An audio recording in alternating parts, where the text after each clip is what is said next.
Hello friends, welcome to ILA classes, the school of competitive exams. ಇವತ್ತಿನ ಪ್ರಮುಖವಾದಂತಹ current affairs ಟಾಪಿಕ್ಗಳನ್ನು discuss ಮಾಡೋಣ. ಈಗ discuss ಮಾಡ್ತಾ ಇರುವಂತಹ ಕರೆಂಟ್ ಅಫೇರ್ಸ್ ನೋಟ್ಸ್ಗಳು ಮತ್ತು ಮಂತ್ಲಿ ಕಂಪೈಲೇಷನ್ ಕರೆಂಟ್ ಅಫೇರ್ಸ್ ನೋಟ್ಸ್ಗಳನ್ನು ಫ್ರೀಯಾಗಿ ಡೌನ್ಲೋಡ್ ಮಾಡಿಕೊಳ್ಳಲು ನಮ್ಮ ಟೆಲಿಗ್ರಾಮ್ ಚಾನಲ್ ILA ಕ್ಲಾಸಸ್ಸನ್ನು ಸಬ್ಸ್ಕ್ರೈಬ್ ಮಾಡಿ. ಇವತ್ತಿನ ಡಿಸ್ಕಷನನ್ನು ಪ್ರಾರಂಭ ಮಾಡೋಣ. ಕಳೆದ ಸೆಷನ್ನಲ್ಲಿ ಕೇಳಲಾದಂತಹ ಪ್ರಶ್ನೆಯ ಸರಿಯಾದ ಉತ್ತರ ಏನು ಅಂತ ಮೊದಲು ತಿಳಿದುಕೊಳ್ಳೋಣ. ಈ ಕೆಳಗಿನ ಯಾವ ರಾಜ್ಯದಲ್ಲಿ ಇರುಳಾ ಬುಡಕಟ್ಟು ಸಮುದಾಯದ ಜನರನ್ನು ನಾವು ಕಾಣಬಹುದಾಗಿದೆ ಅಂತ ಪ್ರಶ್ನೆಯನ್ನು ಕೇಳಲಾಗಿತ್ತು. ಆಪ್ಷನ್ಗಳಲ್ಲಿ ಕರ್ನಾಟಕ, ತಮಿಳುನಾಡು, ಕೇರಳ ಅಥವಾ ಮೇಲಿನ ಎಲ್ಲವೂ ಅಂತ ಇದ್ದು ಸರಿಯಾದ ಉತ್ತರ ಏನು ಅಂತಂದರೆ ಆಪ್ಷನ್ 4, ಮೇಲಿನ ಎಲ್ಲ ರಾಜ್ಯಗಳಲ್ಲೂ ಕೂಡ, ಅಂದರೆ ಕರ್ನಾಟಕ, ತಮಿಳುನಾಡು, ಕೇರಳದಲ್ಲೂ ಕೂಡ ಈ ಇರುಳಾ ಬುಡಕಟ್ಟು ಜನರನ್ನು ನಾವು ಕಾಣಬಹುದಾಗಿದೆ. Option 4 is right answer.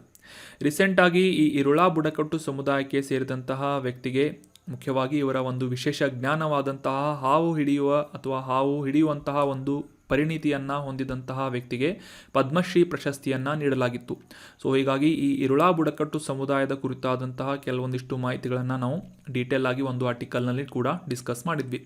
So ಇವರ ಒಂದು ವಿಶೇಷವಾದಂತಹ ಜ್ಞಾನವಾದಂತಹ ಈ ಹಾವು ಹಿಡಿಯುವ ಮತ್ತು ಹಾವಿನ ಬಗ್ಗೆ ಇವರು ಹೊಂದಿದಂತಹ ಜ್ಞಾನದ ಉಪಯೋಗದಿಂದ ಸಾಕಷ್ಟು ಆ್ಯಂಟಿವೆನಮ್ ಅಥವಾ ಈ ಹಾವು ಕಡಿತದಿಂದ ಆಗುವಂತಹ ವಿಷದ ಒಂದು ಪರಿಣಾಮವನ್ನು ಕಡಿಮೆ ಮಾಡುವಂತಹ ಆ್ಯಂಟಿವೆನಮ್ ಅಥವಾ ಈ ವಿಷ ಪ್ರತಿರೋಧಕ ಔಷಧಿಯನ್ನು ತಯಾರು ಮಾಡುವಂತಹ ಕೈಗಾರಿಕೆಗಳಿಗೆ ಈ ಇರುಳಾ ಸಮುದಾಯದವರ ಅಥವಾ ಈ ಬುಡಕಟ್ಟು ಸಮುದಾಯದವರ ಜ್ಞಾನ ಸಾಕಷ್ಟು ಅವಶ್ಯಕವಾಗಿದೆ.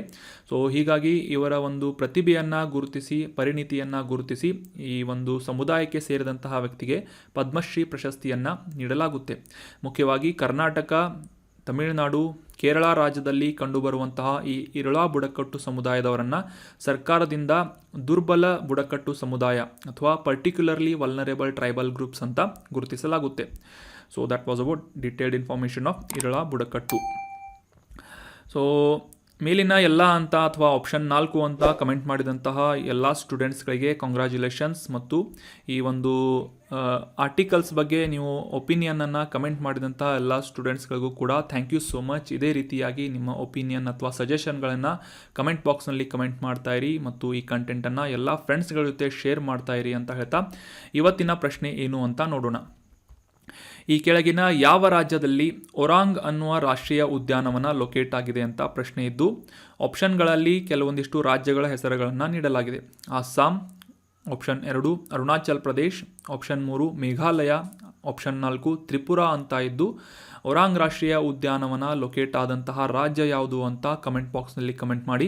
ಮುಂದಿನ ಸೆಷನ್ನಲ್ಲಿ ಇದಕ್ಕೆ ಸಂಬಂಧಪಟ್ಟಂತಹ ಮಾಹಿತಿಗಳನ್ನು ಮತ್ತು ಈ ಒರಾಂಗ್ ರಾಷ್ಟ್ರೀಯ ಉದ್ಯಾನ ಎಲ್ಲಿದೆ ಅಂತ ಡೀಟೇಲ್ ಆಗಿ ಇದರ ಲೊಕೇಶನನ್ನು ಅಂಡರ್ಸ್ಟ್ಯಾಂಡ್ ಮಾಡ್ಕೊಳ್ಳೋಣ. ಇನ್ನು ಇವತ್ತಿನ ಆರ್ಟಿಕಲ್ಗೆ ಸಂಬಂಧಪಟ್ಟಂತಹ ಮೊದಲ ಪ್ರಶ್ನೆ ಏನು ಅಂತ ನೋಡೋದಾದರೆ, ಈ ಏಕತೆಯ ಪ್ರತಿಮೆ ಈ ಕೆಳಗಿನ ಯಾವ ನದಿಯ ದಡದಲ್ಲಿದೆ?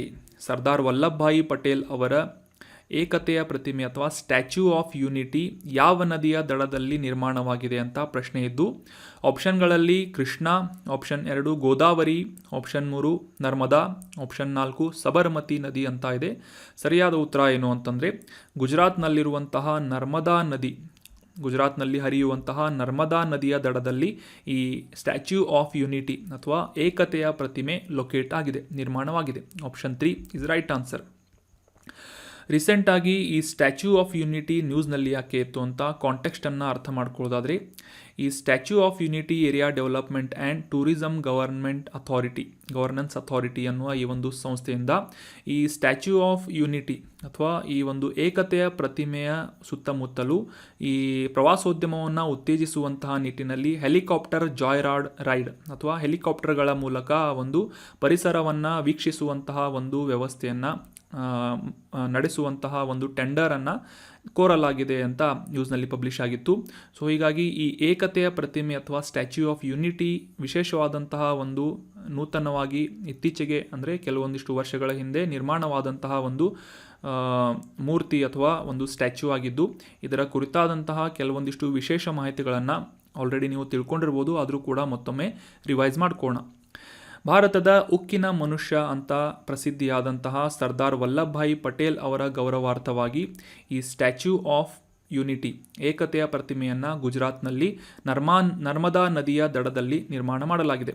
ಸೊ ಈ ನರ್ಮದಾ ನದಿಯ ಅಣೆಕಟ್ಟಿನ ಮೇಲಿನ ಒಂದು ಸಾಧು ಬೇಟ್ ಅನ್ನುವ ನದಿಯಲ್ಲಿರುವಂತಹ ದ್ವೀಪದಲ್ಲಿ ಈ ಒಂದು ಏಕತೆಯ ಪ್ರತಿಮೆಯನ್ನು ನಿರ್ಮಾಣ ಮಾಡಲಾಗಿದ್ದು, ಸೊ ಇದರ ಒಂದು ಹೈಟನ್ನು ಅಥವಾ ಎತ್ತರವನ್ನು ತಿಳಿದುಕೊಳ್ಳೋದಾದರೆ ಜಗತ್ತಿನಲ್ಲಿ ಅತಿ ಎತ್ತರವಾದಂತಹ ಒಂದು ಪ್ರತಿಮೆ ಅಂತ ಗುರುತಿಸಿಕೊಳ್ಳುವಂತಹ ಈ ಏಕತೆಯ ಪ್ರತಿಮೆ 182 ಮೀಟರ್ ಎತ್ತರದ ಪ್ರತಿಮೆಯಾಗಿದೆ.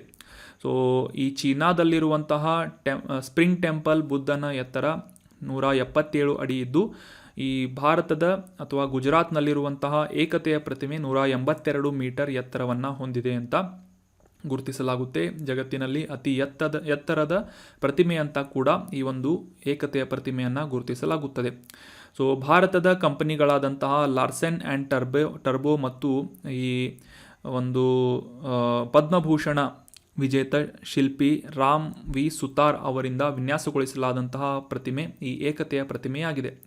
ಸೊ ಇನ್ನು ಈ ಏಕತೆಯ ಪ್ರತಿಮೆ ಸರ್ದಾರ್ ವಲ್ಲಭಭಾಯಿ ಪಟೇಲ್ ಅವರ ಒಂದು ಮೂರ್ತಿಯಾಗಿದೆ ಅಂತ ನಾವು ತಿಳ್ಕೊಂಡ್ವಿ. ಸೊ ಹೀಗಾಗಿ ಸರ್ದಾರ್ ವಲ್ಲಭಭಾಯಿ ಪಟೇಲ್ ಅವರ ಕುರಿತಾದಂತಹ ಹಿಸ್ಟೋರಿಕಲ್ ಕೆಲವೊಂದಿಷ್ಟು ಪ್ರಮುಖ ಮಾಹಿತಿಗಳನ್ನು ಈ ಒಂದು ಆರ್ಟಿಕಲ್ನಲ್ಲಿ ಡಿಸ್ಕಸ್ ಮಾಡೋಣ. ಸೊ ಭಾರತದ ಸ್ವತಂತ್ರ ಹೋರಾಟದಲ್ಲಿ ಪ್ರಮುಖ ಪಾತ್ರವನ್ನು ವಹಿಸಿದಂತಹ ಸರ್ದಾರ್ ವಲ್ಲಭಭಾಯಿ ಪಟೇಲ್ ಅವರು ಮುಖ್ಯವಾಗಿ 1923ರಲ್ಲಿ ನಾಗ್ಪುರದಲ್ಲಿ ಪಟೇಲ್ ಅವರು ಸತ್ಯಾಗ್ರಹ ಚಳುವಳಿಯನ್ನು ನಡೆಸ್ತಾರೆ. ಮುಖ್ಯವಾಗಿ ಈ ಭಾರತದ ಧ್ವಜವನ್ನು ಹಾರಿಸುವುದಕ್ಕೆ ನಿಷೇಧ ಮಾಡಿದಂತಹ ಬ್ರಿಟಿಷರ ಕಾನೂನಿನ ವಿರುದ್ಧ ಈ ಒಂದು ನಾಗ್ಪುರದಲ್ಲಿ ಸತ್ಯಾಗ್ರಹವನ್ನು ಮಾಡ್ತಾರೆ. ಅದೇ ರೀತಿಯಾಗಿ ಸರ್ದಾರ್ ವಲ್ಲಭಭಾಯಿ ಪಟೇಲ್ ಅವರಿಗೆ ಸರ್ದಾರ್ ಅನ್ನುವ ಒಂದು ಬಿರುದನ್ನು ತಂದುಕೊಟ್ಟಂತಹ ಪ್ರಸಿದ್ಧವಾದಂತಹ ಒಂದು ಅಭಿಯಾನ ಅಥವಾ ಒಂದು ಚಳುವಳಿ ಯಾವುದು ಅಂತಂದರೆ ಬಾರ್ಡೋಲಿ ಸತ್ಯಾಗ್ರಹ ಆಗಿದೆ. 1928ರಲ್ಲಿ ವೆರಿ ಇಂಪಾರ್ಟೆಂಟ್ ನೆನ್ಪಿಟ್ಕೊಳ್ಳಿ, 1928ರಲ್ಲಿ ಸರ್ದಾರ್ ವಲ್ಲಭಭಾಯಿ ಪಟೇಲ್ ಅವರು ಬಾರ್ಡೋಲಿಯಲ್ಲಿ ಈ ರೈತರಿಗೆ ಅಥವಾ ಭೂಮಾಲೀಕರಿಂದ ವಿಧಿಸಲಾದಂತಹ ಒಂದು ಈ ತೆರಿಗೆಗಳ ವಿರುದ್ಧ ಹೆಚ್ಚಿನ ತೆರಿಗೆಯ ವಿರುದ್ಧ ಪ್ರತಿರೋಧವನ್ನು ಸೂಚಿಸುವಂತಹ ಒಂದು ಸತ್ಯಾಗ್ರಹವನ್ನು ನಡೆಸ್ತಾರೆ. ಅದು ಬಾರ್ಡೋಲಿ ಅನ್ನುವ ಒಂದು ನಗರದಲ್ಲಿ ಆಯೋಜನೆ ಮಾಡಲಾದಂತಹ ಒಂದು ಸತ್ಯಾಗ್ರಹವಾಗಿದ್ದರಿಂದ ಬಾರ್ಡೋಲಿ ಸತ್ಯಾಗ್ರಹ ಅಂತ ಪ್ರಸಿದ್ಧವಾಗಿದೆ. ಸೊ ಈ ಬಾರ್ಡೋಲಿ ಸತ್ಯಾಗ್ರಹದಲ್ಲಿ ಸರ್ದಾರ್ ವಲ್ಲಭಭಾಯಿ ಪಟೇಲ್ ಅವರು ವಹಿಸಿದಂತಹ ಒಂದು ಸಮರ್ಥ ನಾಯಕತ್ವದ ಗುಣವನ್ನು ಗುರುತಿಸಿ ಜನರು ಅವರಿಗೆ ಸರ್ದಾರ್ ಅಥವಾ ನಾಯಕ ಎಂಬ ಬಿರುದನ್ನು ನೀಡ್ತಾರೆ. ಸೊ ಈ ವಲ್ಲಭಭಾಯಿ ಪಟೇಲ್ ಅವರಿಗೆ ಸರ್ದಾರ್ ಅಂತ ಬಿರುದನ್ನು ತಂದುಕೊಟ್ಟಂತಹ ಒಂದು ಚಳುವಳಿ ಅಥವಾ ಸತ್ಯಾಗ್ರಹ ಯಾವುದು ಅಂತಂದರೆ 1928ರ ಬಾರ್ದೋಲಿ ಸತ್ಯಾಗ್ರಹ ಆಗಿದೆ. ನೆನ್ಪಿಟ್ಕೊಳ್ಳಿ, ನೋಟ್ ಮಾಡಿ ಇಟ್ಕೊಳ್ಳಿ. ಭಾರತದ ಸ್ವತಂತ್ರ ನಂತರ ಅಂದರೆ 1947ರಿಂದ 1950ರವರೆಗೆ ಭಾರತದ ಮೊದಲ ಉಪ ಪ್ರಧಾನಿ ಮತ್ತು ಗೃಹ ಸಚಿವರಾಗಿ ಕೂಡ ಸರ್ದಾರ್ ವಲ್ಲಭಭಾಯಿ ಪಟೇಲ್ ಅವರು ಸೇವೆಯನ್ನು ಸಲ್ಲಿಸ್ತಾರೆ. ಭಾರತದ ಒಂದು ಒಕ್ಕೂಟಕ್ಕೆ ಈ ಮುಂಚೆ ಇದ್ದಂತಹ ಸ್ವತಂತ್ರ ಪೂರ್ವದಲ್ಲಿದ್ದಂತಹ ರಾಜರ ಆಳ್ವಿಕೆಯಲ್ಲಿದ್ದಂತಹ ರಾಜ್ಯಗಳ ಶಾಂತಿಯುತವಾದಂತಹ ಏಕೀಕರಣವನ್ನು ಮಾಡಿಸುವುದು ಮತ್ತು ಭಾರತದ ರಾಜಕೀಯ ಏಕೀಕರಣವನ್ನು ಮಾಡುವಂತಹ ಒಂದು ಸೇವೆಯಲ್ಲಿ ಅಥವಾ ಒಂದು ಕಾರ್ಯದಲ್ಲಿ ಪ್ರಮುಖವಾದಂತಹ ಪಾತ್ರವನ್ನು ವಹಿಸಿದಂತಹ ವಲ್ಲಭಭಾಯಿ ಪಟೇಲ್ ಅವರಿಗೆ ಭಾರತದ ಉಕ್ಕಿನ ಮನುಷ್ಯ ಅಂತ ಕೂಡ ಗುರುತಿಸಲಾಗುತ್ತೆ. ಸೊ ಹೀಗಾಗಿ ಇವರ ಹೆಸರಿನಲ್ಲಿ ಸ್ಟ್ಯಾಚ್ಯೂ ಆಫ್ ಯುನಿಟಿಯನ್ನು ಇತ್ತೀಚೆಗೆ ಅಥವಾ ಕೆಲವೊಂದಿಷ್ಟು ವರ್ಷಗಳ ಹಿಂದೆ ಯಾವ ವರ್ಷದಲ್ಲಿ ಅಂತ ಕಮೆಂಟ್ ಬಾಕ್ಸ್ನಲ್ಲಿ ಕಮೆಂಟ್ ಮಾಡಿ, ನನಗೆ ನೆನಪು ಬರ್ತಾ ಇಲ್ಲ. ಸೊ ಈ ಒಂದು ಸರ್ದಾರ್ ವಲ್ಲಭಭಾಯಿ ಪಟೇಲ್ ಅವರ ಮೂರ್ತಿಯನ್ನು ನರ್ಮದಾ ನದಿಯ ದಡದಲ್ಲಿ ಗುಜರಾತ್ನಲ್ಲಿ ನಿರ್ಮಾಣ ಮಾಡಲಾಗುತ್ತೆ. So that was about detailed information of statue of unity. ಇನ್ನು ಮುಂದಿನ ಆರ್ಟಿಕಲ್ಗೆ ಸಂಬಂಧಪಟ್ಟಂತಹ ಪ್ರಶ್ನೆ ಏನು ಅಂತ ನೋಡೋದಾದರೆ, ಆಫ್ರಿಕಾ ಖಂಡದಲ್ಲಿರುವಂತಹ ಪ್ರಸಿದ್ಧ ವಿಕ್ಟೋರಿಯಾ ಸರೋವರ, ಈ ಒಂದು ಸರೋವರದೊಂದಿಗೆ ಈ ಕೆಳಗಿನ ಯಾವ ದೇಶ ಗಡಿಯನ್ನು ಹಂಚಿಕೊಳ್ಳುವುದಿಲ್ಲ ಅಂತ ಗುರುತಿಸಬೇಕಾಗಿದ್ದು, ಆಪ್ಷನ್ಗಳಲ್ಲಿ ಯುಗಾಂಡ, ಆಪ್ಷನ್ 2 ತಾಂಜೇನಿಯಾ, ಆಪ್ಷನ್ 3 ಕೀನ್ಯಾ ಅಥವಾ ಆಪ್ಷನ್ 4 ಸುಮಾಲಿಯಾ ಅಂತ ಇದೆ. ಸರಿಯಾದ ಉತ್ತರ ಏನು ಅಂತಂದರೆ ಆಪ್ಷನ್ 4 ಸುಮಾಲಿಯಾ ರಾಷ್ಟ್ರವನ್ನು ಹೊರತುಪಡಿಸಿ ಆಫ್ರಿಕಾ ಖಂಡದಲ್ಲಿರುವಂತಹ ಈ 3 ರಾಷ್ಟ್ರಗಳು ಯುಗಾಂಡ, ತಾಂಜೇನಿಯಾ ಮತ್ತು ಕೀನ್ಯಾ, ಈ 3 ದೇಶಗಳು ಕೂಡ ಈ ವಿಕ್ಟೋರಿಯಾ ಸರೋವರದೊಂದಿಗೆ ಗಡಿಗಳನ್ನು ಹಂಚಿಕೊಳ್ಳುತ್ತದೆ. So option 4 Somalia is right answer. ಇತ್ತೀಚೆಗೆ ಈ ವಿಕ್ಟೋರಿಯಾ ಸರೋವರ ನ್ಯೂಸ್ನಲ್ಲಿತ್ತು. ಯಾಕೆ ಅಂತ ಕಾಂಟೆಕ್ಸ್ಟನ್ನು ಅರ್ಥ ಮಾಡ್ಕೊಳ್ಳೋದಾದರೆ, ಈ ನೇಚರ್ ಅನ್ನುವ ಮ್ಯಾಗಝಿನ್ನ ಮುಖಾಂತರ ಒಂದು ಹೊಸ ವೈಜ್ಞಾನಿಕ ವರದಿಯನ್ನು ರೀಸೆಂಟಾಗಿ ಪಬ್ಲಿಷ್ ಮಾಡಲಾಗಿದ್ದು, ಈ ವಿಕ್ಟೋರಿಯಾ ಜಲಾನಯನ ಸರೋವರದ ಒಂದು ಪ್ರದೇಶದ ಸುತ್ತಮುತ್ತ ಇರುವಂತಹ ಜನರಿಗೆ ಮತ್ತು ಆ ಒಂದು ಸ್ಥಳದಲ್ಲಿ ವಾಸಿಸುವಂತಹ ಜೀವ ವೈವಿಧ್ಯತೆಗೆ ಆ ಒಂದು ಪ್ರದೇಶದಲ್ಲಿ ಆಗ್ತಾ ಇರುವಂತಹ ಒಂದು ತೀಕ್ಷ್ಣವಾದಂತಹ ಅಥವಾ ಎಕ್ಸ್ಟ್ರೀಮ್ ಆದಂತಹ ಮಳೆಯ ಬದಲಾವಣೆಯಿಂದ ಮತ್ತು ಇತರ ವಿಪರೀತ ಹವಾಮಾನ ಘಟನೆಗಳಿಂದ ಸಾಕಷ್ಟು ಬದಲಾವಣೆಗಳನ್ನು ಕಾಣಲಾಗ್ತಾ ಇದೆ ಈ ಒಂದು ಪರಿಸರದಲ್ಲಿ ಅಂತ ಈ ಒಂದು ಅಧ್ಯಯನದ ಮಾಹಿತಿಯನ್ನು ನೇಚರ್ ಮ್ಯಾಗಝಿನ್ನಲ್ಲಿ ರಿಪೋರ್ಟ್ ಮಾಡಲಾಗಿದೆ. ಸೊ ಈ ಒಂದು ರಿಪೋರ್ಟ್ನ ಪ್ರಕಾರ ಸುಮಾರು 40 ಮಿಲಿಯನ್ ನಿವಾಸಿಗಳು ಸಾಮಾನ್ಯ ಪ್ರವಾಹದಂತಹ ಹವಾಮಾನ ವೈಪರೀತ್ಯಗಳಿಂದ ಪ್ರಭಾವಿತರಾಗಿದ್ದಾರೆ. ಅಷ್ಟೇ ಅಲ್ಲದೆ ಈ ವಿಕ್ಟೋರಿಯಾ ಸರೋವರದ ಸುತ್ತಮುತ್ತ ಇರುವಂತಹ ರಾಷ್ಟ್ರಗಳಾದಂತಹ ಕೀನ್ಯಾ, ಯುಗಾಂಡ ಮತ್ತು ತಾಂಜೇನಿಯಾದಲ್ಲಿರುವಂತಹ ಸುಮಾರು 2 ಲಕ್ಷ ಜನರು ಮೈಗ್ರೆಂಟ್ ಆಗಿದ್ದಾರೆ ಅಥವಾ ಸ್ಥಳಾಂತರ ಹೊಂದಿದ್ದಾರೆ, ವಲಸೆ ಹೋಗಿದ್ದಾರೆ ಅಂತ ಕೂಡ ಈ ಒಂದು ಅಧ್ಯಯನವನ್ನು ಪಬ್ಲಿಷ್ ಮಾಡಲಾಗಿದೆ ಮ್ಯಾಗಝಿನ್ನಿಂದ. ಸೊ ಈ ಮ್ಯಾಗಝಿನ್ನಿಂದ ಕೆಲವೊಂದಿಷ್ಟು ವಿಷಯಗಳನ್ನು ಪಬ್ಲಿಷ್ ಮಾಡಿದರೂ ಕೂಡ ನಾವು ಇನ್ನೊಂದು ಆಸ್ಪೆಕ್ಟನ್ನು, ಇನ್ನೊಂದು ಪಾಯಿಂಟ್ ಆಫ್ ವ್ಯೂವನ್ನು ಅನಲೈಸ್ ಮಾಡಬೇಕಾಗುತ್ತೆ. ಏನು ಅಂತಂದರೆ, ಈ ಒಂದು ದೇಶಗಳಾದಂತಹ ಯುಗಾಂಡ ಆಗಿರ್ಬೋದು, ತಾಂಜೇನಿಯಾ ಆಗಿರ್ಬೋದು, ಕೀನ್ಯಾ ಆಗಿರ್ಬೋದು, ಈ ಒಂದು ಪ್ರದೇಶದಲ್ಲಿ ಸಾಕಷ್ಟು ಆರ್ಥಿಕವಾದಂತಹ ಮತ್ತು ಈ ರಾಜಕೀಯ ಅಸ್ಥಿರತೆಯನ್ನು ನಾವು ಮೇಲಿಂದ ಮೇಲೆ ಕಾಣ್ತಾ ಇರ್ತೇವೆ. ಸಾಕಷ್ಟು ದಂಗೆಗಳು ಕೂಡ ಇತ್ತೀಚೆಗೆ ಉಗಾಂಡದಲ್ಲಿ ಆಗಿದ್ವು. ಸೊ ಈ ಒಂದು ಕಾರಣದಿಂದ ಕೂಡ ಆ ಒಂದು ಜನರ ಮೈಗ್ರೇಷನ್ ಅಥವಾ ಜನರ ವಲಸೆ ಹೋಗುವಂತಹ ಪರಿಸ್ಥಿತಿಗಳು ಉಂಟಾಗಿರ್ಬೋದು ಅಂತ ನಾವು ಅಂಡರ್ಸ್ಟ್ಯಾಂಡ್ ಮಾಡ್ಕೊಳ್ಬೇಕಾಗುತ್ತೆ. ಆದರೆ ನೇಚರ್ನಲ್ಲಿ ಈಗ ನೇಚರ್ ಮ್ಯಾಗಝಿನ್ನಲ್ಲಿ ಇದಕ್ಕೆ ಕಾರಣ ಏನು ಅಂತಂದರೆ, ಈ ಒಂದು ವಿಕ್ಟೋರಿಯಾ ಜಲಾನಯನ ಸರೋವರದ ಸುತ್ತಮುತ್ತ ಇರುವಂತಹ ಮಳೆಯ ಬದಲಾವಣೆ ಮತ್ತು ವಿಪರೀತ ಹವಾಮಾನ ಕಾರಣ ಅಂತ ಈ ಒಂದು ಕಾರಣವನ್ನು ಅಥವಾ ಅಧ್ಯಯನವನ್ನು ಈ ಜನರ ಮುಂದೆ ಅಥವಾ ಪಬ್ಲಿಷ್ ಮಾಡಲಾಗಿದೆ. ಸೊ 2 ಪಾಯಿಂಟ್ ಆಫ್ ವ್ಯೂವನ್ನು ನಾವು ಅನಲೈಸ್ ಮಾಡಬೇಕಾಗುತ್ತೆ. ಈಗ examination point of view Victoria ಸರೋವರ ನ್ಯೂಸ್ನಲ್ಲಿರುವುದರಿಂದ ಇದಕ್ಕೆ ಸಂಬಂಧಪಟ್ಟಂತಹ ಕೆಲವೊಂದಿಷ್ಟು ಪ್ರಮುಖ ಫ್ಯಾಕ್ಟ್ಸ್ಗಳನ್ನು ಈಗ ಅಂಡರ್ಸ್ಟ್ಯಾಂಡ್ ಮಾಡ್ಕೊಳ್ಳೋಣ. ವಿಶ್ವದ 2ನೇ ಅತಿ ದೊಡ್ಡ ಸಿಹಿ ನೀರಿನ ಸರೋವರವಾಗಿ ವಿಕ್ಟೋರಿಯಾ ಸರೋವರ ಗುರುತಿಸಿಕೊಳ್ಳುತ್ತೆ. ಸೊ ವಿಕ್ಟೋರಿಯಾ ಸರೋವರ ನೆನ್ಪಿಟ್ಕೊಳ್ಳಿ, 2ನೇ ಅತಿ ದೊಡ್ಡ ಸಿಹಿ ನೀರಿನ ಸರೋವರ ಆಫ್ರಿಕಾ ಖಂಡದ ಪೂರ್ವ ಭಾಗದಲ್ಲಿದೆ ಇದು. ಸೊ ಇನ್ನು ಈ ವಿಶ್ವದ ಅತಿ ದೊಡ್ಡ ಸಿಹಿ ನೀರಿನ ಸರೋವರ ಯಾವುದು ಅಂತಂದರೆ ಉತ್ತರ ಅಮೆರಿಕಾ ಖಂಡದಲ್ಲಿರುವಂತಹ ಸರೋವರ ಆಗಿದೆ. ಯಾವುದು ಅಂತ ಕಮೆಂಟ್ ಬಾಕ್ಸ್ನಲ್ಲಿ ಕಮೆಂಟ್ ಮಾಡಬೇಕು. ಉತ್ತರ ಅಮೆರಿಕಾ ಖಂಡದಲ್ಲಿರುವಂತಹ ವಿಶ್ವದ ಅತಿ ದೊಡ್ಡ ಸಿಹಿ ನೀರಿನ ಸರೋವರ ಯಾವುದು ಅಂತ ತಿಳ್ಕೊಂಡು ಕಮೆಂಟ್ ಬಾಕ್ಸ್ನಲ್ಲಿ ಕಮೆಂಟ್ ಮಾಡಿ. ಹಿಂಟನ್ನು ಕೂಡ ನೀಡಿದ್ದೇನೆ, ಉತ್ತರ ಅಮೆರಿಕಾ ಖಂಡದಲ್ಲಿದೆ. ಸೊ 2ನೇ ಅತಿ ದೊಡ್ಡ ಸಿಹಿ ನೀರಿನ ಸರೋವರ ಯಾವುದು ಅಂತಂದರೆ ವಿಕ್ಟೋರಿಯಾ ಸರೋವರ.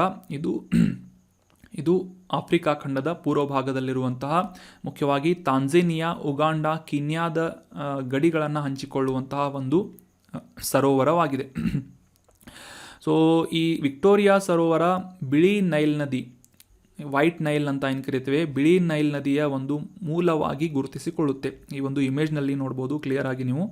ಈ ಒಂದು ಉಗಾಂಡ, ಕೆನ್ಯಾ ಮತ್ತು ತಾಂಜೇನಿಯಾ ರಾಷ್ಟ್ರಗಳೊಂದಿಗೆ ಗಡಿಯನ್ನು ಹಂಚಿಕೊಳ್ಳುವಂತಹ ಈ ವಿಕ್ಟೋರಿಯಾ ಲೇಕ್ನ ಮೂಲಕ ಅಥವಾ ಇದರ ಒಂದು ಮೂಲವನ್ನು ಹೊಂದಿಕೊಂಡು ವೈಟ್ ನೈಲ್ ರಿವರ್ ಅಥವಾ ಈ ಬಿಳಿ ನೈಲ್ ನದಿ ಏನಿದೆ ಇದರ ಒಂದು ಮೂಲವನ್ನು ಹೊಂದಿದೆ. ಅಂದರೆ ಬಿಳಿ ನೈಲ್ ನದಿ ಎಲ್ಲಿ ಹುಟ್ಟುತ್ತೆ ಅಂತಂದರೆ ವಿಕ್ಟೋರಿಯಾ ಲೇಕ್ ವಿಕ್ಟೋರಿಯಾ ಸರೋವರದಲ್ಲಿ ಹುಟ್ಟುತ್ತೆ. ಇದು ಮುಂದೆ ಹೋಗಿ ಸುಡಾನ್ನಲ್ಲಿ ನೀಲಿ ನೈಲ್ ನದಿಯೊಂದಿಗೆ ಸೇರಿಕೊಂಡು ಈ ಜಗತ್ತಿನಲ್ಲಿ ಅತಿ ಉದ್ದವಾದಂತಹ ನದಿಯಾದಂತಹ ನೈಲ್ ನದಿಯ ಒಂದು ಹುಟ್ಟಿಗೆ ಕಾರಣವಾಗುತ್ತವೆ. ಸೊ ನೆನ್ಪಿಟ್ಕೊಳ್ಳಿ, ಬ್ಲೂ ನೈಲ್ ರಿವರ್ ಮತ್ತು ವೈಟ್ ನೈಲ್ ರಿವರ್ ಇವುಗಳ ಒಂದು ಸಂಗಮದಿಂದ ಉಂಟಾದಂತಹ ಜಗತ್ತಿನ ಅತಿ ಉದ್ದವಾದಂತಹ ನದಿ ಯಾವುದು ಅಂತಂದರೆ ಆಫ್ರಿಕಾ ಖಂಡದಲ್ಲಿ ಹರಿಯುವಂತಹ ನೈಲ್ ನದಿ ಆಗಿದೆ. ಸೊ ನೆನ್ಪಿಟ್ಕೊಳ್ಳಿ, ವೆರಿ ಇಂಪಾರ್ಟೆಂಟ್ ಪಾಯಿಂಟ್. ಅದೇ ರೀತಿಯಾಗಿ ಈ ಸರೋವರ ವಿಶ್ವದ ಅತಿ ದೊಡ್ಡ ಸಿಹಿ ನೀರಿನ ಮೀನುಗಾರಿಕೆಯನ್ನು ಬೆಂಬಲಿಸುತ್ತದೆ. ಸೊ ಅಷ್ಟೇ ಅಲ್ಲದೆ ವರ್ಷಕ್ಕೆ ಸುಮಾರು 1 ಮಿಲಿಯನ್ ಟನ್ನಷ್ಟು ಮೀನುಗಳ ಉತ್ಪಾದನೆಗೆ ಕಾರಣವಾಗುವಂತಹ ಈ ಒಂದು ವಿಕ್ಟೋರಿಯಾ ಲೇಕ್ 4 ಮಿಲಿಯನ್ ಜನರ ಜೀವನೋಪಾಯವನ್ನು ಕೂಡ ಬೆಂಬಲಿಸುತ್ತದೆ. ಅಷ್ಟೇ ಅಲ್ಲದೆ 2 ಲಕ್ಷ ಜನರಿಗೆ ಉದ್ಯೋಗಾವಕಾಶವನ್ನು ಕೂಡ ಈ ಒಂದು ಮೀನುಗಾರಿಕೆಯಿಂದ ಹೊಂದಲಾಗುತ್ತದೆ ಅಂತ ಈ ವಿಕ್ಟೋರಿಯಾ ಸರೋವರದ ಕುರಿತಾದಂತಹ ಮಾಹಿತಿಗಳು ನಮಗೆ ಅಂಡರ್ಸ್ಟ್ಯಾಂಡ್ ಮಾಡ್ಕೊಳ್ಳೋದಕ್ಕೆ ಹೆಲ್ಪ್ ಆಗುತ್ತೆ. ಸೊ ಇದರ ಒಂದು ಈ ರೀತಿಯಾದಂತಹ ಒಂದು ಮಾಹಿತಿಗಳನ್ನು ನಿಮ್ಮ ಎಕ್ಸಾಮಿನೇಷನ್ ಅಥವಾ ಎಸ್ಸೆಗಳಲ್ಲಿ ಕೂಡ ಮೆನ್ಷನ್ ಮಾಡ್ತಾ ಇರಿ ಯಾವ ರೀತಿಯಾಗಿ ಹವಾಮಾನ ಬದಲಾವಣೆಯಿಂದಾಗಿ ಈ ಜನರ ಜೀವನೋಪಾಯದ ಮೇಲೆ ಪರಿಣಾಮಗಳನ್ನು ಬೀರ್ತಾ ಇವೆ, ಯಾವ ರೀತಿಯಾಗಿ ಸರೋವರಗಳಲ್ಲಿ ಹೆಚ್ಚಿನ ನೀರಿನ ಉತ್ಪತ್ತಿಯಾಗಿ ಅಥವಾ ಮಳೆಯ ಪ್ಯಾಟರ್ನ್ಗಳಲ್ಲಿ ಕೆಲವೊಂದಿಷ್ಟು ಬದಲಾವಣೆಗಳಾಗಿ ಯಾವ ರೀತಿಯಾಗಿ ಪ್ರವಾಹದಂತಹ ಕೆಲವೊಂದಿಷ್ಟು ಪರಿಣಾಮಗಳನ್ನು ಬೀರ್ತಾ ಇದೆ. ಇದರಿಂದಾಗಿ ಜನರು ತಮ್ಮ ಆರ್ಥಿಕ ಪರಿಸ್ಥಿತಿಯನ್ನು ಅಥವಾ ತಮ್ಮ ಜೀವನೋಪಾಯವನ್ನು ಬಿಟ್ಟು ಬೇರೆ ಪ್ರದೇಶಗಳಿಗೆ ವಲಸೆ ಹೋಗಬೇಕಾದಂತಹ ಒಂದು ಅನಿವಾರ್ಯತೆ ಸೃಷ್ಟಿಯಾಗುತ್ತದೆ ಅಂತ ಈ ಒಂದು ನೇಚರ್ ಮ್ಯಾಗಝಿನ್ನಲ್ಲಿ ಪ್ರಕಟವಾಗಿತ್ತು ಅಥವಾ ಪಬ್ಲಿಷ್ ಮಾಡಲಾಗಿತ್ತು ಅಂತ ಈ ಒಂದು ಪಾಯಿಂಟನ್ನು ಕೂಡ ಸಿಂಪಲ್ಲಾಗಿ 1-2 ಲೈನ್ಸಲ್ಲಿ ನೀವು ಮೆನ್ಷನ್ ಮಾಡ್ಬೋದಾಗಿದೆ. ಸೊ ನೆನ್ಪಿಟ್ಕೊಳ್ಳಿ, ವಿಶ್ವದ 2ನೇ ಅತಿ ದೊಡ್ಡ ಸಿಹಿ ನೀರಿನ ಸರೋವರ ವಿಕ್ಟೋರಿಯಾ ಸರೋವರ ಆಗಿದೆ. ಮೊದಲನೇ ಅತಿ ದೊಡ್ಡ ಸರೋವರ ಯಾವುದು ಅಂತಂದರೆ ಸಿಹಿ ನೀರಿನ ಸರೋವರ ಯಾವುದು ಅಂತ ಕಮೆಂಟ್ ಬಾಕ್ಸ್ನಲ್ಲಿ ಕಮೆಂಟ್ ಮಾಡಬೇಕು. ಸೊ ಮ್ಯಾಪ್ನಲ್ಲಿ ಆಲ್ರೆಡಿ ನಾವು ನೋಡಿದಂಗೆ ಈ ಲೇಕ್ ವಿಕ್ಟೋರಿಯಾದ ಗಡಿಯನ್ನು ಹಂಚಿಕೊಳ್ಳುವಂತಹ ರಾಷ್ಟ್ರಗಳು ಆಫ್ರಿಕಾದ ಪೂರ್ವ ಭಾಗದಲ್ಲಿರುವಂತಹ ಯುಗಾಂಡ, ಕೆನ್ಯಾ ಮತ್ತು ತಾಂಜೇನಿಯಾ. ಇದು ಲೇಕ್ ವಿಕ್ಟೋರಿಯಾ ಆಗಿದೆ. ಸೊ ಮುಂದಿನ ಆರ್ಟಿಕಲ್ಗೆ ಸಂಬಂಧಪಟ್ಟಂತಹ ಪ್ರಶ್ನೆ, ಅಸ್ಸಾಂ ರೈಫಲ್ಸ್ ಅನ್ನುವ ಸಶಸ್ತ್ರ ಪಡೆಯನ್ನು ಈ ಕೆಳಗಿನ ಯಾವ ವರ್ಷದಲ್ಲಿ ಸ್ಥಾಪಿಸಲಾಯಿತು ಅಂತ ಪ್ರಶ್ನೆ ಇದ್ದು, ಆಪ್ಷನ್ಗಳಲ್ಲಿ 1835, ಆಪ್ಷನ್ 2 1950, ಆಪ್ಷನ್ 3 1965 ಅಥವಾ ಆಪ್ಷನ್ 4 1982 ಅಂತ ಇದೆ. ಸರಿಯಾದ ಉತ್ತರ ಏನು ಅಂತಂದರೆ ಆಪ್ಷನ್ 1 1835 ಆಗಿದೆ. Option 1 is right answer. ಸಿಂಪಲ್ಲಾಗಿ ನೀವು ಈ ಅಸ್ಸಾಂ ರೈಫಲ್ಸನ್ನು ಭಾರತದ ಸ್ವತಂತ್ರ ಪೂರ್ವದಲ್ಲಿ ಸ್ಥಾಪಿಸಲಾಗಿತ್ತು ಅಂತ ನೆನ್ಪಿಟ್ಕೊಂಡ್ರೆ ಸಾಕು. ಈ ಒಂದು ಆಪ್ಷನ್ಗಳನ್ನು ಎಲಿಮಿನೇಟ್ ಮಾಡಿಬಿಟ್ಟು 1835 ಅಂತ ಸಿಂಪಲ್ಲಾಗಿ ಟಿಕ್ ಮಾಡ್ಬೋದಾಗಿದೆ. So Assam Rifles 1835 is right answer. ಕಾಂಟೆಕ್ಸ್ಟನ್ನು ಮೊದಲಿಗೆ ಅರ್ಥ ಮಾಡ್ಕೊಳ್ಳೋದಾದರೆ, ಇತ್ತೀಚೆಗೆ ಈ ಮಣಿಪುರದಲ್ಲಿರುವಂತಹ ದಂಗೆಗಳ ಕಾರಣಕ್ಕಾಗಿ ಈ ಮಣಿಪುರದ ರಾಷ್ಟ್ರೀಯ ಹೆದ್ದಾರಿಯಲ್ಲಿ ಇರುವಂತಹ ಸೇತುವೆಯನ್ನು ಸಂರಕ್ಷಣೆ ಮಾಡುವಂತಹ ನಿಟ್ಟಿನಲ್ಲಿ ಈ ಅಸ್ಸಾಂ ರೈಫಲ್ನ ಸಶಸ್ತ್ರ ಪಡೆಗಳ ಸೈನಿಕರನ್ನು, ಹೆಚ್ಚುವರಿ ಪಡೆಗಳನ್ನು ಡೆಪ್ಲಾಯ್ ಮಾಡಲಾಗ್ತಾ ಇದೆ ಈ ಒಂದು ಸೇತುವೆಯ ಸುತ್ತಮುತ್ತ ಅಂತ ನ್ಯೂಸ್ನಲ್ಲಿ ಪಬ್ಲಿಷ್ ಆಗಿತ್ತು. ಸೊ ಹೀಗಾಗಿ ಈ ಅಸ್ಸಾಂ ರೈಫಲ್ಸ್ ಕುರಿತಾದಂತಹ ಕೆಲವೊಂದಿಷ್ಟು ಪ್ರಮುಖ ಮಾಹಿತಿಗಳು ನಮಗೆ examination point of view important ಆಗುತ್ತೆ, ಎಕ್ಸಾಮ್ನಲ್ಲಿ ಕೇಳ್ಬೋದು. ಸೊ ಈ ಅಸ್ಸಾಂ ರೈಫಲ್ಸ್ ಬಗ್ಗೆ ತಿಳ್ಕೊಳ್ಳೋದಾದರೆ, ಕೇಂದ್ರೀಯ ಸಶಸ್ತ್ರ ಪೊಲೀಸ್ ಪಡೆಗಳಲ್ಲಿ ಪ್ರಸಿದ್ಧವಾದಂತಹ ಈ ಅಸ್ಸಾಂ ರೈಫಲ್ಸ್ ಈಶಾನ್ಯದಲ್ಲಿ ಅಂದರೆ ಭಾರತದ ಈಶಾನ್ಯದಲ್ಲಿ ಪ್ರಮುಖವಾದಂತಹ ಬಂಡಾಯ ನಿಗ್ರಹ ಪಡೆಯಾಗಿ ಗುರುತಿಸಿಕೊಳ್ಳುತ್ತೆ. ಅಂದರೆ ಕೌಂಟರ್ ಇನ್ಸರ್ಜೆನ್ಸಿ ಫೋರ್ಸಸ್ ಆಗಿ ಈ ಅಸ್ಸಾಂ ರೈಫಲ್ಸ್ ಗುರುತಿಸಿಕೊಳ್ಳುತ್ತೆ. ಸೊ ಇದಕ್ಕೆ ಸಂಬಂಧಪಟ್ಟಂತಹ ಹೆಚ್ಚಿನ ಮಾಹಿತಿಗಳನ್ನು ತಿಳ್ಕೊಳ್ಳೋದಾದರೆ, ಭಾರತೀಯ ಸೇನೆಯೊಂದಿಗೆ ಸಹಾಯ ಮಾಡುವಂತಹ ಪ್ಯಾರಾಮಿಲಿಟರಿ ಫೋರ್ಸ್ ಆದಂತಹ ಈ ಅಸ್ಸಾಂ ರೈಫಲ್ಸ್ ಮುಖ್ಯವಾಗಿ ಈ ಒಂದು ಭಾರತದ ಈಶಾನ್ಯ ಭಾಗದಲ್ಲಿ ಕಾನೂನು ಮತ್ತು ಸುವ್ಯವಸ್ಥೆಯನ್ನು ಕಾಪಾಡುವಂತಹ ನಿಟ್ಟಿನಲ್ಲಿ ಸಹಾಯ ಮಾಡುವಂತಹ ಮತ್ತು ಈ ಭಾರತ ಮತ್ತು ಮ್ಯಾನ್ಮಾರ್ಗಳ ನಡುವಿನ ಒಂದು ಗಡಿಯನ್ನು ರಕ್ಷಣೆ ಮಾಡುವಂತಹ ಒಂದು ಕೆಲಸವನ್ನು ಅಥವಾ ಕಾರ್ಯವನ್ನು ನಿರ್ವಹಿಸುತ್ತದೆ. ಸೊ ಇದನ್ನು ಸೆಂಟಿನೆಲ್ಸ್ ಆಫ್ ನಾರ್ತ್ ಈಸ್ಟ್ ಅಂತ ಕೂಡ ಕರೆಯಲಾಗುತ್ತೆ. ಈಶಾನ್ಯದ ಸೆಂಟಿನೆಲ್ಸ್ ಅಂತ ಕೂಡ ಈ ಅಸ್ಸಾಂ ರೈಫಲ್ಸನ್ನು ಕರೆಯಲಾಗುತ್ತೆ. ಇವರ ಮೋಟೋ ಅಥವಾ ಧ್ಯೇಯ ವಾಕ್ಯವನ್ನು ನೋಡೋದಾದರೆ, ಇವರನ್ನ friends of the hill people ಅಥವಾ ಬೆಟ್ಟದ ಜನರ ಸ್ನೇಹಿತರು ಅಂತ ಈ ಅಸ್ಸಾಂ ರೈಫಲ್ಸ್ಗಳ ಮೋಟೋ ಆಗಿದೆ. 1835ರಲ್ಲಿ ಸ್ಥಾಪನೆಯಾದಂತಹ, ಅಂದರೆ ಭಾರತದ ಸ್ವತಂತ್ರ ಪೂರ್ವದಲ್ಲಿ ಸ್ಥಾಪನೆಯಾದಂತಹ ಒಂದು ಸಶಸ್ತ್ರ ಪಡೆ ಪ್ಯಾರಾಮಿಲಿಟರಿ ಫೋರ್ಸ್ ಅಸ್ಸಾಂ ರೈಫಲ್ಸ್ ಆಗಿದ್ದು, ಇದರ ಮುಖ್ಯ ಹೆಡ್ ಕ್ವಾರ್ಟರ್ ಎಲ್ಲಿದೆ ಅಂತಂದರೆ ಮೇಘಾಲಯದ ಶಿಲಾಂಗ್ನಲ್ಲಿ ಇದರ ಮುಖ್ಯ ಕಚೇರಿ ಲೊಕೇಟ್ ಆಗಿದೆ. ಸೊ ಸದ್ಯಕ್ಕೆ ಇದರ ಅಡಿಯಲ್ಲಿ 65,000ಕ್ಕೂ ಹೆಚ್ಚು ಸಿಬ್ಬಂದಿಯನ್ನು ಈ ಒಂದು ಅಸ್ಸಾಂ ರೈಫಲ್ಸ್ನಲ್ಲಿ ರಿಕ್ರೂಟ್ಮೆಂಟ್ ಮಾಡಲಾಗಿದೆ ಅಂತ ನಾವು ಅಂಡರ್ಸ್ಟ್ಯಾಂಡ್ ಮಾಡ್ಕೋಬೋದು. ಸೊ ಅಷ್ಟೇ ಅಲ್ಲದೆ ಆ್ಯನ್ಯುವಲ್ ಬಜೆಟ್ ಪ್ರತಿ ವರ್ಷಕ್ಕೆ ಸುಮಾರು 6,658 ಕೋಟಿ ರೂಪಾಯಿಗಳಷ್ಟು ಬಜೆಟನ್ನು ಕೂಡ ಈ ಅಸ್ಸಾಂ ರೈಫಲ್ಸ್ಗೆ ಒಂದು ಅಲೋಕೇಟ್ ಮಾಡಲಾಗುತ್ತದೆ. ಇನ್ನು ಮುಂದಿನ ಆರ್ಟಿಕಲ್ಗೆ ಸಂಬಂಧಪಟ್ಟಂತಹ ಪ್ರಶ್ನೆ, ಈ ಗಂಗೋತ್ರಿ ಹಿಮನದಿ ಎಲ್ಲಿದೆ, ಗಂಗೋತ್ರಿ ಗ್ಲೇಷಿಯರ್ ಎಲ್ಲಿದೆ ಅಂತ ಪ್ರಶ್ನೆ ಇದೆ. ಆಪ್ಷನ್ಗಳಲ್ಲಿ ಯಾವ ರಾಜ್ಯ ಅಂತ ಗುರುತಿಸಬೇಕಾಗಿದ್ದು, option 1 Himachal Pradesh, option 2 Uttarakhand, option 3 Arunachal Pradesh ಅಥವಾ ಆಪ್ಷನ್ 4 ಲದಾಖ್ ಅಂತ ಇದ್ದು, ಸರಿಯಾದ ಉತ್ತರ ಏನು ಅಂತ ತಿಳ್ಕೊಳ್ಳೋದಾದರೆ ಆಪ್ಷನ್ 2 ಉತ್ತರಾಖಂಡ್ ರಾಜ್ಯದಲ್ಲಿ ಈ ಗಂಗೋತ್ರಿ ಗ್ಲೇಷಿಯರ್ಸ್, ಗಂಗೋತ್ರಿ ಹಿಮನದಿ ಲೊಕೇಟ್ ಆಗಿದೆ. ಇದನ್ನು ಗಂಗಾ ನದಿಯ ಉಗಮ ಸ್ಥಾನ ಅಂತ ಕೂಡ ನಾವು ಗುರುತಿಸ್ತೇವೆ. ಉತ್ತರಾಖಂಡದಲ್ಲಿ ಗಂಗೋತ್ರಿ ಹಿಮನದಿ ಇದೆ ಅಂತ ನೆನ್ಪಿಟ್ಕೊಳ್ಳಿ, ನೋಟ್ ಮಾಡಿ ಇಟ್ಕೊಳ್ಳಿ. ಇನ್ನು ಈ ಒಂದು ಗಂಗೋತ್ರಿ ರಾಷ್ಟ್ರೀಯ ಉದ್ಯಾನವನ ರೀಸೆಂಟಾಗಿ ನ್ಯೂಸ್ನಲ್ಲಿತ್ತು. ಯಾಕೆ ಅಂತ ಕಾಂಟೆಕ್ಸ್ಟನ್ನು ಅರ್ಥ ಮಾಡ್ಕೊಳ್ಳೋದಾದ್ರೆ, ಈ line of actual control, Bharat ಮತ್ತು ಚೀನಾದ ಗಡಿಯನ್ನು ನಾವು ಲೈನ್ ಆಫ್ ಆ್ಯಕ್ಚುಯಲ್ ಕಂಟ್ರೋಲ್ ಅಥವಾ LAC ಅಂತ ಕರೆಯುತ್ತೇವೆ. ಸೊ ಈ ಒಂದು ಪ್ರದೇಶದಲ್ಲಿ ಹೊಸ ಬಂಕರ್ಗಳನ್ನು ಮತ್ತು ಹೊರಗಿನ ಒಂದು ಠಾಣೆಗಳನ್ನು ನಿರ್ಮಾಣ ಮಾಡುವಂತಹ ಒಂದು ಅವಶ್ಯಕತೆ ಇರುವುದರಿಂದ ಈ ಗಂಗೋತ್ರಿ ರಾಷ್ಟ್ರೀಯ ಉದ್ಯಾನವನದಲ್ಲಿ ಆ ಒಂದು ಅಧಿಕಾರಿಗಳಿಂದ ಸುಮಾರು 50 ಹೆಕ್ಟೇರ್ ಭೂಮಿಯನ್ನು ಭಾರತೀಯ ಸೇನೆ ಮತ್ತು ಇಂಡೋ ಟಿಬೇಟಿಯನ್ ಬಾರ್ಡರ್ ಪೊಲೀಸ್ ಅಥವಾ ITBPಗೆ ವರ್ಗಾಯಿಸಲಾಗಿದೆ. ಈ ಒಂದು 50 ಹೆಕ್ಟೇರ್ ಪ್ರದೇಶವನ್ನು ಅಂತ ನ್ಯೂಸ್ನಲ್ಲಿ ಪಬ್ಲಿಷ್ ಆಗಿತ್ತು.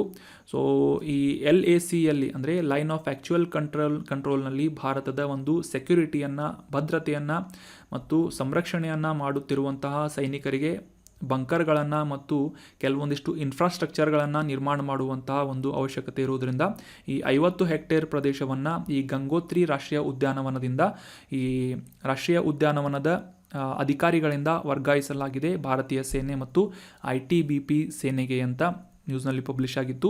ಸೊ ಹೀಗಾಗಿ ಈ ಗಂಗೋತ್ರಿ ರಾಷ್ಟ್ರೀಯ ಉದ್ಯಾನವನ ನ್ಯೂಸ್ನಲ್ಲಿರೋದ್ರಿಂದ ಇದಕ್ಕೆ ಸಂಬಂಧಪಟ್ಟಂತಹ ಕೆಲವೊಂದಿಷ್ಟು ಫ್ಯಾಕ್ಟ್ಸ್ಗಳು ನಮಗೆ examination point of view important ಆಗುತ್ತೆ. ಸೊ ಅವುಗಳನ್ನು ಈಗ ಡಿಸ್ಕಸ್ ಮಾಡೋಣ. ಕೇದಾರ್ನಾಥ್ ರಾಷ್ಟ್ರೀಯ ವನ್ಯಜೀವಿ ಅಭಯಾರಣ್ಯ ಮತ್ತು ಗೋವಿಂದ ರಾಷ್ಟ್ರೀಯ ಉದ್ಯಾನವನದಿಂದ ಸುತ್ತುವರಿದಂತಹ ಒಂದು ಗಡಿಗಳನ್ನು ಶೇರ್ ಮಾಡಿಕೊಳ್ಳುವಂತಹ ಒಂದು ಉದ್ಯಾನವನ ಉತ್ತರಾಖಂಡದ ಗಂಗೋತ್ರಿ ರಾಷ್ಟ್ರೀಯ ಉದ್ಯಾನವನ ಆಗಿದೆ. 2390 ಚದರ ಕಿಲೋಮೀಟರ್ ವಿಸ್ತೀರ್ಣವನ್ನು ಹೊಂದಿದಂತಹ ದೇಶದ ಅತ್ಯಂತ ಪರ್ವತ ಭಾಗದಲ್ಲಿ ವ್ಯಾಪಿಸಿದಂತಹ ಒಂದು ಉದ್ಯಾನವನ ಗಂಗೋತ್ರಿ ರಾಷ್ಟ್ರೀಯ ಉದ್ಯಾನವನ ಆಗಿದೆ. ಸೊ ಅಷ್ಟೇ ಅಲ್ಲದೆ ಈ ಉದ್ಯಾನವನ ಮುಖ್ಯವಾಗಿ ಪೂರ್ವ ಹಿಮಾಲಯ ಪ್ರದೇಶದಲ್ಲಿನ ಗರ್ವಾಲ್ ಹಿಮಾಲಯನ್ ಗಂಗೋತ್ರಿ ಗುಂಪಿನ ಒಂದು ಭಾಗವಾಗಿ ಗುರುತಿಸಿಕೊಳ್ಳುತ್ತೆ. ಅಷ್ಟೇ ಅಲ್ಲದೆ ಈ ಗಂಗೋತ್ರಿ ರಾಷ್ಟ್ರೀಯ ಉದ್ಯಾನವನದಲ್ಲಿ ಗಂಗಾ ನದಿಯ ಉಗಮ ಸ್ಥಾನವಾಗಿ ಗುರುತಿಸಿಕೊಳ್ಳುವಂತಹ, ಈ ಗಂಗಾ ನದಿಗೆ ಸಾಕಷ್ಟು ಮೂಲಗಳಿದ್ರೂ ಕೂಡ ಅದರಲ್ಲಿ ಮುಖ್ಯವಾಗಿ ಈ ಗಂಗೋತ್ರಿ ಹಿಮನದಿ ಅಂತ ಈ ಒಂದು ಗಂಗಾ ನದಿಯ ಉಗಮ ಸ್ಥಾನವನ್ನು ನಾವು ಪುಸ್ತಕದಲ್ಲಿ ಅಥವಾ ಸ್ಕೂಲ್ ಕಾಲೇಜ್ಗಳಲ್ಲಿ ಓದಿರ್ತೇವೆ. ಸೊ ಹೀಗಾಗಿ ನೆನ್ಪಿಟ್ಕೊಳ್ಳಿ, ಗಂಗೋತ್ರಿ ಗ್ಲೇಷಿಯರ್ ಎಲ್ಲಿದೆ ಅಂತಂದರೆ ಉತ್ತರಾಖಂಡದಲ್ಲಿದೆ. ಸೊ ಇದೇ ಒಂದು ಹಿಮನದಿ ಗಂಗಾ ನದಿಯ ಪ್ರಾಥಮಿಕ ಮೂಲಗಳಲ್ಲಿ ಅಥವಾ ಈ ಒಂದು ಹುಟ್ಟಿನ ಒಂದು ಉಗಮ ಸ್ಥಾನಗಳಲ್ಲಿ ಒಂದಾಗಿದೆ ಅಂತ ನಾವು ಮೇಲಿಂದ ಮೇಲೆ ನೋಡ್ತಾ ಇರ್ತೇವೆ. ಸೊ ಅದೇ ರೀತಿಯಾಗಿ ಈ ಒಂದು ಪ್ರದೇಶದಲ್ಲಿ ಕಂಡುಬರುವಂತಹ ಸಸ್ಯವರ್ಗವನ್ನು ನೋಡೋದಾದರೆ ಸಬ್ ಆಲ್ಪೈನ್ ಕೋನಿಫರ್ ಕಾಡುಗಳು ಅಥವಾ ಈ ಶಂಕುವಿನ ಆಕೃತಿಯಂತಹ ಈ ಮರಗಳನ್ನು ಹೆಚ್ಚಾಗಿ ಈ ಒಂದು ಪ್ರದೇಶದಲ್ಲಿ ನಾವು ಕಾಣಬಹುದಾಗಿದ್ದು, ಈ ಒಂದು ಆಲ್ಪೈನ್ ಪೊದೆಗಳನ್ನು ಮತ್ತು ಎತ್ತರದ ಪ್ರದೇಶದಲ್ಲಿನ ಪಶ್ಚಿಮ ಹಿಮಾಲಯ ಪ್ರದೇಶದಲ್ಲಿರುವಂತಹ ಕೆಲವೊಂದಿಷ್ಟು ಆಲ್ಪೈನ್ ಹುಲ್ಲುಗಾವಲುಗಳನ್ನು, ಆ ಒಂದು ಸಸ್ಯವರ್ಗವನ್ನು ಈ ಗಂಗೋತ್ರಿ ರಾಷ್ಟ್ರೀಯ ಉದ್ಯಾನವನದಲ್ಲಿ ನಾವು ಕಾಣಬಹುದಾಗಿದೆ. ಸೊ ಈ ರೀತಿಯಾದಂತಹ ಶಂಕುವಿನ ಆಕೃತಿಯ ಆಲ್ಪೈನ್ ಮರಗಳನ್ನು ಹೆಚ್ಚಾಗಿ ನಾವು ಈ ಗಂಗೋತ್ರಿ ರಾಷ್ಟ್ರೀಯ ಉದ್ಯಾನವನದಲ್ಲಿ ಕಾಣಬಹುದಾಗಿದೆ. ಇನ್ನು ಇಲ್ಲಿ ಕಂಡುಬರುವಂತಹ ಪ್ರಾಣಿ ವರ್ಗವನ್ನು ನೋಡೋದಾದರೆ ತೀವ್ರವಾಗಿ ಅಳಿವಿನಂಚಿನಲ್ಲಿರುವಂತಹ ಹಿಮಚಿರತೆ, ಬ್ರೌನ್ ಬೇರ್ ಅಥವಾ ಕಂದು ಕರಡಿ, ನೀಲಿ ಕುರಿ, ಕಸ್ತೂರಿ ಜಿಂಕೆ, ಏಷ್ಯನ್ ಕಪ್ಪು ಕರಡಿ ಮತ್ತು ಹಿಮಾಲಯನ್ ಟಹರ್ಗಳನ್ನು ಹೆಚ್ಚಾಗಿ ಈ ಒಂದು ಗಂಗೋತ್ರಿ ರಾಷ್ಟ್ರೀಯ ಉದ್ಯಾನವನದಲ್ಲಿ ನಾವು ಕಾಣಬಹುದಾಗಿದೆ. So that was about detailed information of Gangotri National Park. That was all about today's discussion. ಈಗ ಡಿಸ್ಕಸ್ ಮಾಡಲಾದಂಥ ಎಲ್ಲ ಆರ್ಟಿಕಲ್ಸ್ಗಳನ್ನು ಮತ್ತೊಮ್ಮೆ ರಿವೈಸ್ ಮಾಡಿಬಿಡೋಣ. ಮೊದಲನೇ ಆರ್ಟಿಕಲ್ನಲ್ಲಿ ನಾವು ಈ ಭಾರತದ ಏಕತೆಯ ಪ್ರತಿಮೆಯ ಕುರಿತಾದಂತಹ ಡೀಟೇಲ್ ಮಾಹಿತಿಗಳನ್ನು ಮತ್ತು ಸರ್ದಾರ್ ವಲ್ಲಭಭಾಯಿ ಪಟೇಲ್ ಅವರ ಜೀವನದ ಕೆಲವೊಂದಿಷ್ಟು ವಿಷಯಗಳನ್ನು ಡಿಸ್ಕಸ್ ಮಾಡಿದ್ವಿ. Examination point of view important ಆದಂತಹ ಮಾಹಿತಿಯನ್ನು ಡಿಸ್ಕಸ್ ಮಾಡಿದ್ವಿ. ಸೊ ಅದಾದ ನಂತರ ಈ ಆಫ್ರಿಕಾ ಖಂಡದಲ್ಲಿರುವಂತಹ ವಿಕ್ಟೋರಿಯಾ ಸರೋವರದ ಕುರಿತಾದಂತಹ ಡೀಟೇಲ್ ಮಾಹಿತಿಗಳನ್ನು ಡಿಸ್ಕಸ್ ಮಾಡಿದ್ವಿ.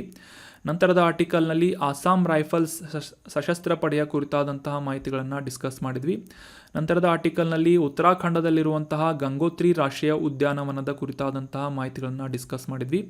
So that was all about today's discussion. Thank you so much for joining the discussion. ಈ ಒಂದು ಡಿಸ್ಕಷನ್ನಲ್ಲಿ ಕೇಳಲಾದಂತಹ ಪ್ರಶ್ನೆಗಳಿಗೆ ಕಮೆಂಟ್ ಬಾಕ್ಸ್ನಲ್ಲಿ ಕಮೆಂಟ್ ಮಾಡಿ. ಅದೇ ರೀತಿಯಾಗಿ ಈ ಒಂದು ಕಂಟೆಂಟನ್ನು ನಿಮ್ಮ ಎಲ್ಲ ಫ್ರೆಂಡ್ಸ್ಗಳು ಮತ್ತು ಅಸ್ಪಿರೆಂಟ್ಸ್ಗಳ ಜೊತೆ ಶೇರ್ ಮಾಡಿ ಅಂತ ಹೇಳ್ತಾ thank you so much for joining the discussion. Have a nice day.